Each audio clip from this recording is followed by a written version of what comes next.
Hey Sheldon, what was it like to lead a practice with what looked like the closest to a full complement of players that you've had thus far?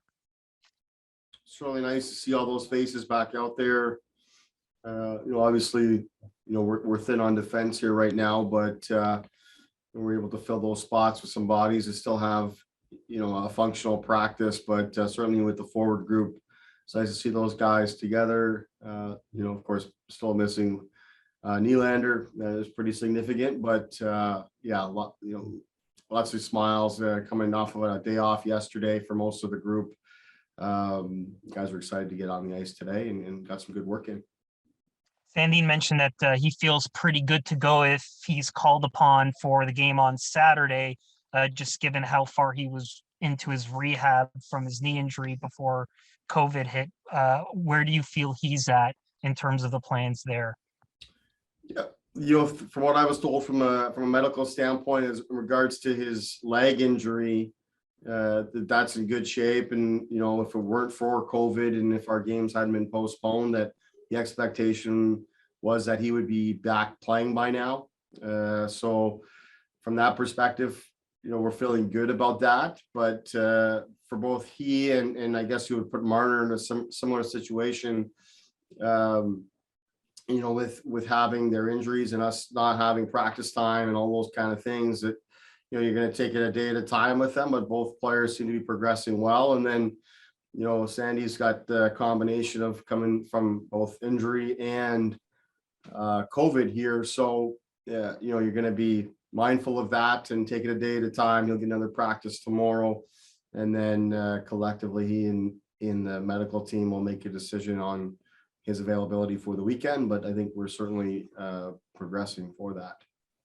Not sure how much you've been following the NHL with the memo. They had the CDC guidelines where they kind of reduced the quarantine to 5 days from 10, but obviously in different provinces it's kind of different. Have you been keeping an eye on that, and in terms of what kind of might change in terms of getting guys back sooner, given there have been guys who've kind of served that 5 days, and how that can kind of factor into any plans at all? Well, I did see that, and obviously, it's of interest, to us, but mainly just knowing that because of the cross-border issues and things of that nature, that it affects different teams differently. In our case, most of our players have recovered here, so there's that piece. But I mean, my job is to focus on the players that are recovered and that are here and are available.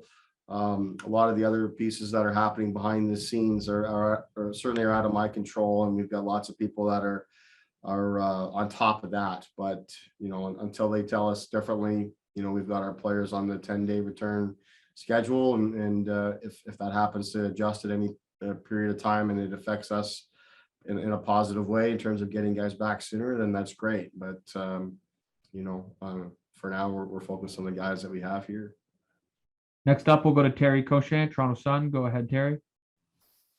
Sheldon, so just to be clear, then, if the game goes ahead Saturday, is this the group then you figured you would have, provided no one else was on protocol between now and then?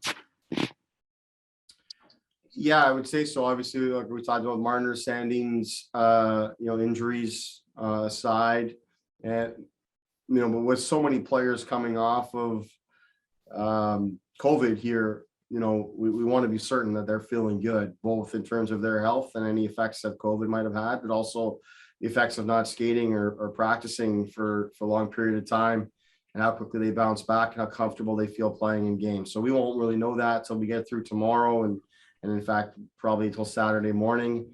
We've got a number of players that were here that we returned to the Marlies that will get a game in with the Marlies today. So we're going to have a larger group of players available and feeling good enough to play up by Saturday. So in terms of the final group, we won't know that, but I think we're hopeful that a lot of what we saw on the ice today will be prepared for Saturday.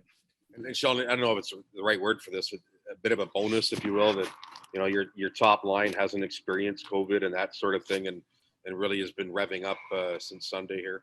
I know Mitch is coming back off the shoulder, but Austin and Michael haven't had to endure the COVID issues that others have. Well, yeah, I mean, I guess there's different ways to look at it, right? You know, they didn't have it. So they didn't have to endure that, but yet they, just like everybody else, they were off the ice for, Right. I guess it would have been 10 or so, or 10 or more days. They didn't skate. So they had that plus, as we talked about the other day, some of the paranoia of not having it is it takes its toll on you just the same. So we're going to do all we can to make sure that, we keep things safe around here. And obviously, with Lilligren being positive yesterday is a reminder that we're not out of the woods on this here yet.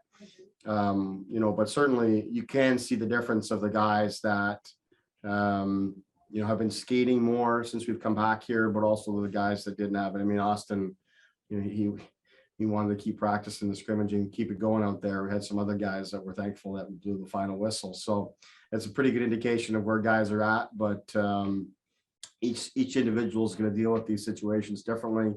We're just trying to do as best we can to get everybody prepared to play on Saturday, regardless of their circumstance. And just given all those things you just talked about, the players at different levels where they're returning, Sheldon, all that. What did you think of the group in the second half here, where you had a game-like feel to what you were doing out there, and were you satisfied with what you saw through that last 10 or 15 minutes or so, whatever that was? Yeah, I thought all throughout the practice, I was really happy with it. And I do think in the second half, we started to do a lot more 5-on-5 related drills, and then ultimately the scrimmage, which, I had challenged the guys here to have a little more business-like mindset in the scrimmage, or we scrimmaged earlier in this week, which I thought was, pretty loose and looked like an off-season type of scrimmage where, we wanted to tighten things up here and be more purposeful with how we're playing. In today's scrimmage, obviously we're getting close to playing for real again. And I thought even, the guys who stepped right in here today, I thought looked good. I thought Sandin, a guy, again, we talked about, injury and COVID. It's been a long time since he's been with the group, and I thought he looked really good and confident. Kampf, Mikheyev skated really well, did a lot of good things. I know Mrazek had a light day today, but it's good to see him back out there. So those guys coming in for the first day, I thought did a good job of coming in, despite the pace being higher, despite there being more 5-on-5 type play. I was a little concerned about that coming in, because we've been at it here for a little while with the others that have returned, but those guys coming in today when we were at a higher level, I was a little concerned about how they would manage that. And so I was watching them closer, and I was happy with how they responded. And I really shouldn't be surprised. I mean, Kampf and Mikheyev, two of our fittest players, and how they take care of themselves. And then Sandin, a guy, you could tell from just talking to him off the ice, was super excited to get back out there today, and didn't seem like COVID had much of an effect on him physically. And he had been skating on his own with player development, before he had got COVID. He was well on his way to return. So you could see some of those positive effects that way. Thanks, Sheldon. And last one here, we'll go back to David Alter. Go ahead, Dave. Hey, Sheldon, you mentioned, with Lilligren, you're not out of the woods yet. You have a game on Saturday on the schedule. There's reports that starting next week, games at home might be limited to just 1,000 fans. There's also that CDC stuff we talked about earlier. Is there any concern that is just not going to be equal everywhere, and that it might provide a competitive disadvantage for the group?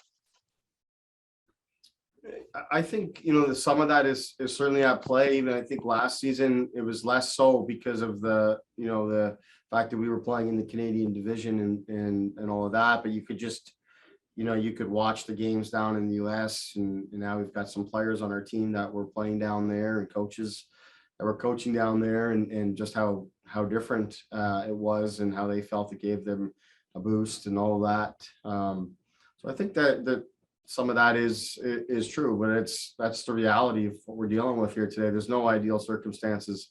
Everybody's trying to do their best to just make sure the games can get played.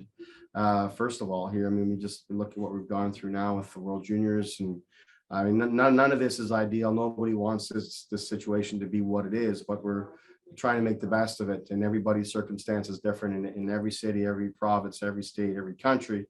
So we're just grateful we get to come to work every day. No matter what the circumstances are, it's on us to make the best of it.